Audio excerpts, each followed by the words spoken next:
দিকে তাকিয়ে দেখুন, গীতার সব থেকে বড় মাহাত্ম্য আমি। আমাকে দেখলে বুঝতে পারবেন, কারণ পাট থেকে মাথার চুল পর্যন্ত আমার গায়ে কোনো মাদুলি তাবিজ নেই।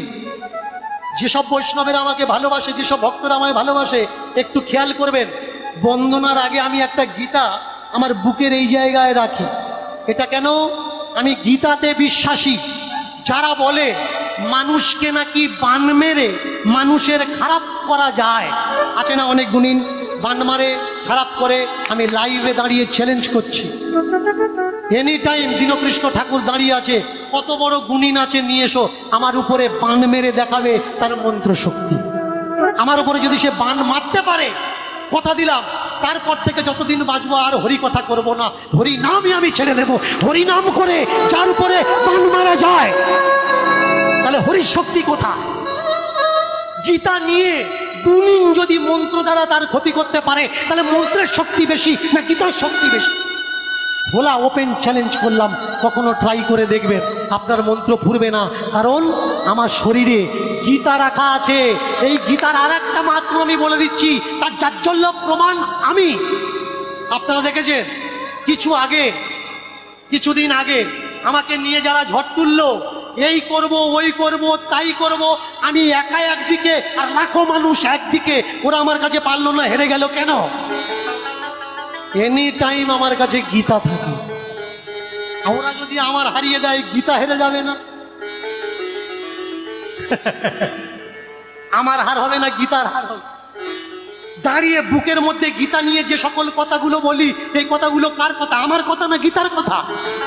তিনি আমাকে দিয়ে বলাচ্ছেন। আমার ক্ষমতা নেই এই সকল কথাগুলো দাঁড়িয়ে আমি আপনাদের সামনে বলবো, তিনি আমাকে দিয়ে বলাচ্ছেন, তাই আমি বলছি। যারা মনে করে দীনকৃষ্ণ ঠাকুর বলছে, এটা মিথ্যে কথা।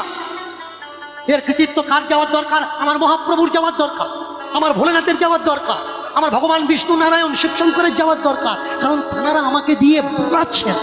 আর যারা জানে না, তারা বলছে দীনকৃষ্ণ ঠাকুরের মতো কীর্তনীয় হয়।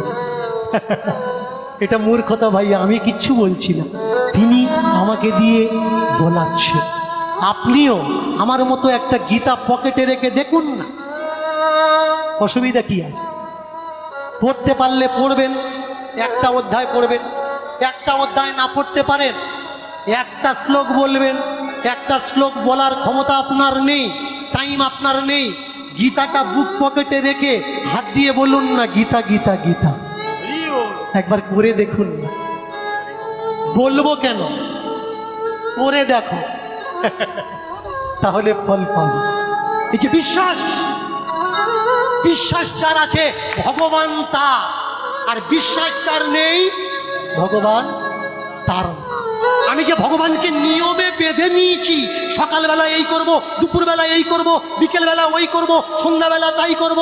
ভাই, তুমি সকালবেলা স্নান করবে, সাজবে গুজবে, ঠাকুর ঘর সারবে, তারপরে ভগবানকে খেতে দেবে। তার আগে যদি ভগবানের খিদে পায়, কি তার আগে যদি ভগবানের খিদে পায়, এসে কি বলবে? যে আমার খেতে দাও। তুমি বলবে আমি চান করিনি, তুমি বলবে আমি এখন তিলক সেবা করিনি, তুমি বলবে এখন আমি মালা জপ করিনি, আমি তোমায় খেতে দিতে পারবো না। প্রেমানন্দের দিকে তাকিয়ে দেখুন, বৃন্দাবনে বাড়ি ছেড়েছে। যাবেন কখনো বৃন্দাবন, যাবেন কখনো নদিয়া নবদ্বীপ, গেলে বুঝবেন যে সেখানে ভক্ত আছে কিনা, এখান থেকে বোঝা যাবে না। আমি প্রতিবাদ করেছিলাম, যে নিমাইয়ের জন্মভূমিতে নিমাই জন্মগ্রহণ করে সারা পৃথিবী উত্তাল তরঙ্গে মাতিয়ে দিল, সেই নিমাইয়ের জন্মস্থানে যারা মদ বিক্রি করছে, মদ বিক্রি করা বন্ধ হওয়ার দরকার না? ছোট্ট ছোট্ট ঘর, 100 টাকা ভাড়া না, যারা 1000-1200 টাকা রেট নিচ্ছে, এটা বন্ধ হওয়ার দরকার না? যারা পয়সার বিনিময়ে নিমাইকে নিয়ে ব্যবসা করছে, এটা বন্ধ হওয়ার দরকার না? অবশ্যই দরকার। নিমাই কি আর টাকার ধন গো? নিমাই টাকার ধন নয়, সে তো প্রাণের ধন, প্রাণের সম্পদ। নিতাই আমার, নিতাই বলে উঠলেন যে দুটো হাত তুলে গৌর তুলে কাঁদবে। আমি তার হতে চাই আর না চাই, নিত্যানন্দ তার দাস অনুদাস, এই সেই গৌরহরি। একে কি আর নিয়মে বাঁধা যায়? একে নিয়মে বাঁধা যায় না।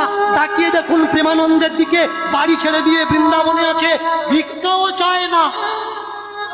সারা রাত সারাদিন হরিনাম তপস্যা করে, হরিনাম তপস্যা করে, হরিনাম।